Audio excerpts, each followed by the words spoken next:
You talk too much, explains too much, justifies too much, and that's why they ignore you. You think you are being heard, but no one respects you. Because the world doesn't respect noise, the world fears silence. Nietzsche understood this. He knew that the strongest do not need to be understood. They don't want to be understood. They want to be feared. Their silence is a warning. It's an invisible wall, an abyss where the weak fall and are lost. What you say exposes you. What you keep silent about protects you. But you never learned that. They taught you to please, to be clear, to be kind. They taught you to explain yourself. And with each word, you became smaller, more predictable, more controllable. Nietzsche called this moral slavery, and the slave talks a lot. The Lord, you are silent. The weak scream, always. He needs to be heard. You need to assert yourself, needs attention. But why? Because deep down, he doesn't believe in his own strength. He doubts himself. And those who doubt themselves seek the eyes of others as validation. The weak live to be accepted, live to be recognized. But Nietzsche despised this need. He saw this as the root of modern weakness, this craving for approval. For Nietzsche, the man who needs to scream has already lost. He lost control over himself. He lost control over others. Think about it. How many times have you said too much and regretted it later? How many times did you open your soul and it was trampled on? How many times have you trusted and been betrayed? The weak cannot bear silence because in silence they see themselves.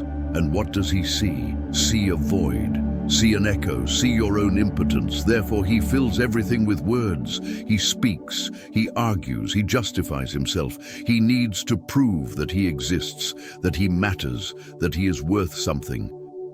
But Nietzsche didn't need that, and neither does the real strong one. The strong remains silent because he knows. You know that silence is uncomfortable. You know that silence is a mirror, and whoever looks too much gets lost. The weak want to be accepted. The strong the strong imposes. He doesn't ask. He doesn't explain. He doesn't plead. He is, and that's enough. The cry of the weak is always the same. Look at me. But the looks of others will never be enough. Never. Because true strength is not measured by what you show. It is measured by what you can hide. The scream reveals, silence guards. If this is making sense, continue. Nietzsche saw power as something raw, visceral, something that didn't need justifications or explanations. True power simply imposed itself like an earthquake, like a force of nature. But there was something more, a hidden, subtle law that few noticed, and that almost no one today dares to follow. The silence. Nietzsche wrote, "Everything that is deep loves the mask, and silence is the supreme mask." He doesn't just hide, he transforms. Silence is not empty. He is tension. He is expectation. He is dominion. The weak speak to alleviate anguish. The strong silence to create anguish. This is the hidden law. Silence is not passivity. He is the negation of the other. It is the refusal to give in to the game of banal communication. It's a cut, a limit. When you remain silent, you force the other person to deal with themselves, and most people don't support that. Nietzsche knew that whoever dominates silence dominates time. While everyone rushes to respond, react, prove something, the silent man watches, calculate, decide, no rush, noiseless. And that's why he's scary. Have you ever felt this? The presence of someone who didn't need to speak, someone who, just by being there, commanded respect? This is the silent power. And it is rarer and more feared than any scream. Nietzsche did not write etiquette manuals. He wrote for those who dare to break through. Break with the need to please. Break with the illusion of constant communication. Break the addiction to useless words. The hidden law of power is this: talk less, feel more, observe everything. Because in the end, what makes you vulnerable is not what you feel, it's what you reveal. Silence is the weapon of the invisible. And the invisible is invincible. If you understand this law, get ready. What comes next is even deeper. There is a strength that doesn't scream, that doesn't defend itself, that you don't need to convince. This force simply exists, and its existence in itself is enough. Nietzsche recognized her in her firm gaze, her unshakable presence, her refusal to explain herself. Because explaining is submitting. Explaining is recognizing that the other has the right to judge. But who gave you this idea? Who convinced you that you need to be understood? The modern world worships transparency, weakness disguised as empathy, exposure disguised as connection. They taught you to open your heart. They taught you to expose your pain. They taught you that strength lies in showing yourself human, sensitive, vulnerable. Lie. True strength does not need this acceptance. She does not bow to fragile feelings. She doesn't adapt to other people's desires. Have you ever seen a lion explain its strength? Have you ever seen thunder apologize for the rumble? Nietzsche called this the will to power, an internal force that does not seek permission. Who doesn't care about being understood? The explanation is a weakness, because every act of explaining is part of fear. Fear of being frowned upon, fear of being rejected, fear of being hated. But the strong do not fear hate. It attracts you, because the hatred of the weak is proof of their dominance. And that's why he's silent. He is in no rush to be accepted. There is no need to be loved. He wants just one thing: can. And power is not beggared. Power imposes itself. If you need to explain, you've already lost. If you need to be understood, you've already sold yourself. Nietzsche did not explain himself. He teased, he hurt, he freed. And now it's up to you to decide. Will you continue trying to please, or will you learn the strength of those who don't need to say anything? If the answer is already within you, follow it. The world is sick. Sick of words, sick of opinions, sick of noise. Every second, millions of voices scream. They scream for attention, for validation, for meaning. And the more they scream, the less they are heard. Nietzsche saw this before anyone else. He saw the crowd get lost in excess. The excess of words, too many ideas, the excess of themselves. But behind this excess, there is something that few realize. Noise is weakness. The weak cannot bear silence because it reveals the truth. He has nothing but emptiness. That's why he speaks. He speaks to fill what he cannot face. He speaks to escape the confrontation with his own insignificance. And the modern world applauds this noise, turns screams into virtues, turns exposure into courage. As Nietzsche sabia, what is deep is silent, what is shallow overflows. Have you ever wondered why social media is addictive? Because they feed you noise. They make you addicted to talking, responding, reacting. They train you to be weak.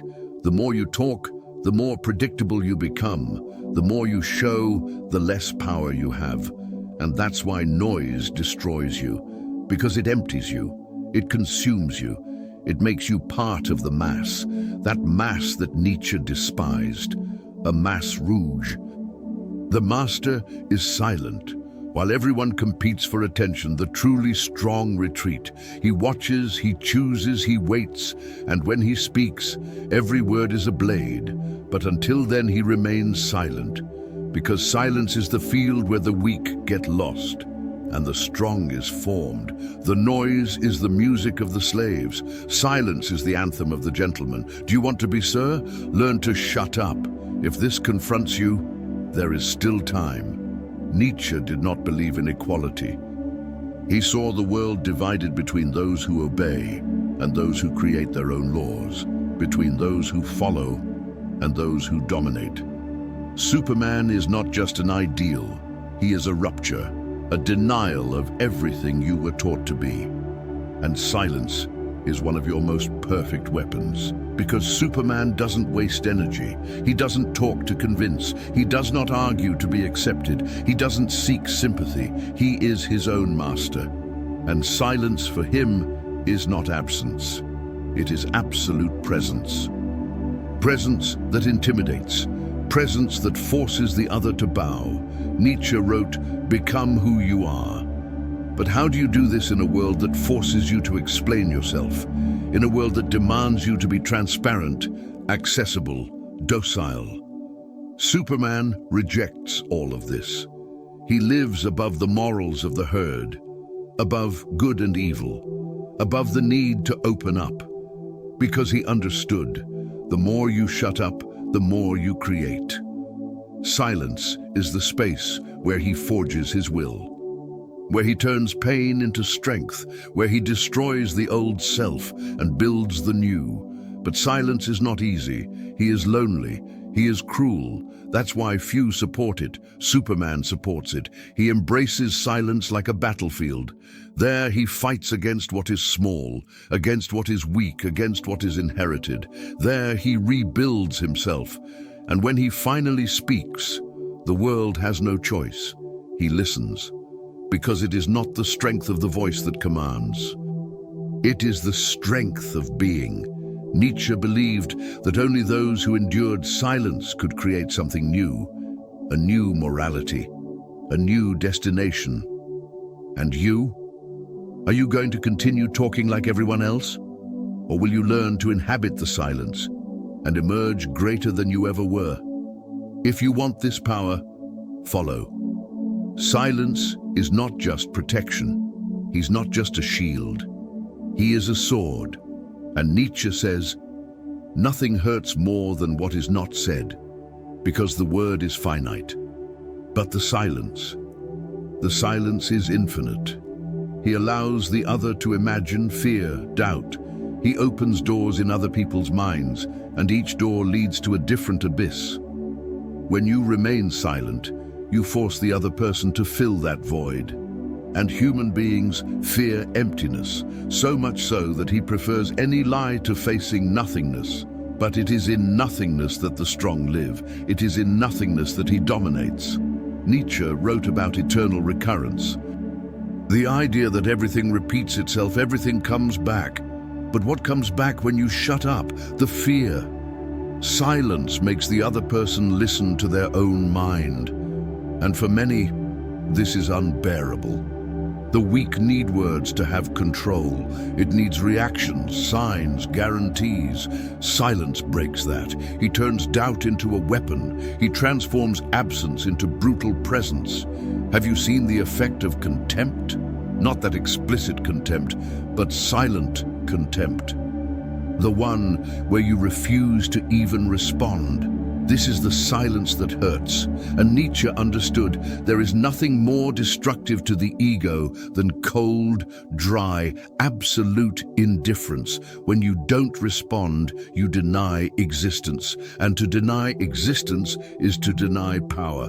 That's why silence is lethal. He doesn't need to touch, no need to shout, no need to confront. It just exists, and the other dissolves. But be careful. This power comes at a price. It requires internal strength, self-mastery, and courage not to give in, courage not to fill the void. Nietzsche never sought the easy way. He sought the brutal truth. And the truth is, whoever is silent hurts. Whoever remains silent wins. If you are ready to wield this weapon, the next step is inevitable. Silence is not absence. He is the presence of what does not bend, the victory of what doesn't need to be said. Nietzsche knew that true achievement cannot be celebrated in words. She feels. It imposes itself. It echoes in the look, in the gesture, in the simple existence. The sound of victory is not a shout. It's the heavy, dense silence that comes after the fight. When everything is done, when there's nothing left to prove, you came this far seeking strength. looking for a way out of the weakness you were taught to accept. And now you know, strength does not scream. She shuts up. Silence is not the end. He is the beginning of something bigger, because when you are silent, you listen. Listen to what really matters. Listen to your will. Listen to your instinct. Nietzsche called this the will to power, and this desire does not ask for permission. She creates, she breaks, she dominates. The sound of victory is the sound of the world trying to understand and failing. It's the sound of the other person looking for a reaction and finding nothing. You must no longer explain yourself. It should no longer be justified. You shouldn't sell yourself anymore. You must shut up and let the world contort before your presence. Superman doesn't need words. He needs action, of silence, of power. And now the choice is yours. Will you return to the noise, or will you carry silence as the mark of those born to dominate? If this touched you, write in the comments. I refuse to be controlled. Continue your journey. The next video is essential. Click now.